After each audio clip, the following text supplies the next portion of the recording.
Happy or sad? Sad. জীবনে কেন আসে এই ডিপ্রেশন? জীবনে ঘটে যাওয়া কিছু খারাপ ঘটনা তোমাকে বারবার দংশন করতে থাকবে। পরিস্থিতির দংশনে তুমি যখন একদম অসহায়, ঠিক তখনই তোমাকে শেষ করে দিতে আসবে এই ডিপ্রেশন। कब तक और कैसे चलेगा सर? कभी कभी तो मन करता है कि सब कुछ छोड़ छाड़ के वापस चले जाएं। ডিপ্রেশন খুব খারাপ একটা জিনিস। একাকিত্ব সত্যিই কষ্টকর, ও তোমাকে এত সহজে নিস্তার দেবে না। বিষণ্ণতা, একাকিত্ব, ডিপ্রেশন একদিন হয়তো এদের সাথে লড়াই করতে করতে তুমি ক্লান্ত হয়ে যাবে। তখন ডিসিশন নিয়ে ফেলবে, তিলে তিলে নিজেকে না মেরে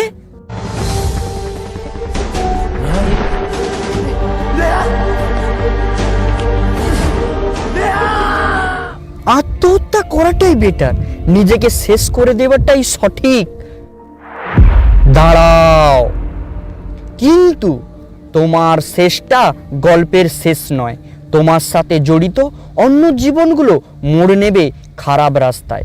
নিজেকে শেষ না করে নিজেকে পাথর বানাতে শেখো, যে পাথর রোদে, ঝড়ে, বৃষ্টিতে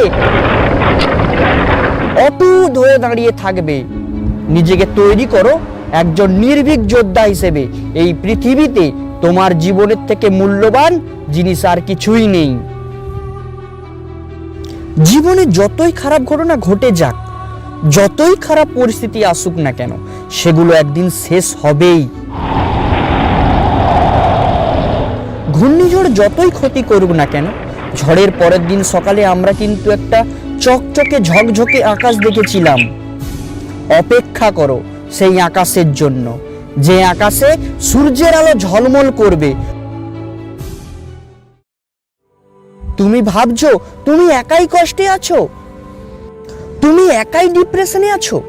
আশেপাশে একটু খোঁজ নিয়ে দেখো, তোমার থেকে হাজার গুণ খারাপ পরিস্থিতিতে থাকা সত্ত্বেও ঠোঁটের কোনায় এক টুকরো হাসি নিয়ে জীবনের সাথে যুদ্ধ করে সুখে বেঁচে আছে।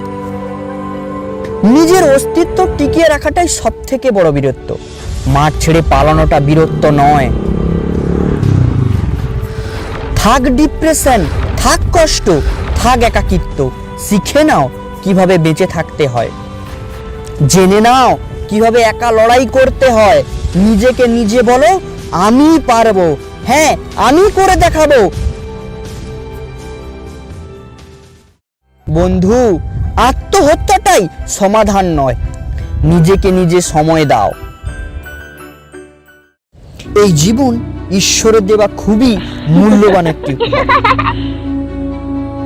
সব থেকে সুন্দর উপহার হলো তোমার আমার জীবন, আর এই জীবন তোমায় দ্বিতীয়বার সুযোগ দেবে না। তাই এই জঘন্য ডিসিশনটা নেবার আগে নিজেকে প্রশ্ন করো, কেন? মৃত্যুই কি জীবনের শেষ সমাধান? তুমি আত্মহত্যা করার পর সারা বিশ্ব জানবে যে তুমি একজন লুজার, যার নিজের জীবনটাকেও টিকিয়ে রাখার মতো ক্ষমতা নেই। তুমি যদি একবার নিজেকে সঙ্গ দাও, যদি একবার নিজেকে বলো যে লড়াই করব, দেখা যাক সামনে কি আছে, তাহলে ডিপ্রেশনের মতো ফালতু জিনিস তোমাকে কোনো দিনও হার মানাতে পারবে না। বন্ধু, জানো তুমি কে? তুমি একজন সুপার হিরো। লড়াই চলবে। মাঠ ছেড়ে পালিয়ে যেও না। যদি জীবনে খুব প্রবলেম চলে আসে, তাহলে ছদ্মবেশ ধারণ করে দূরে কোথাও চলে যাও, কিন্তু আত্মহত্যা করো না। তুমি সুপার হিরো ছিলে, তুমি সুপার হিরো আছো, তুমি সুপার হিরো থাকবে। ভালো থেকো, সুস্থ থেকো, আর নিজেকে একটু সময় দাও।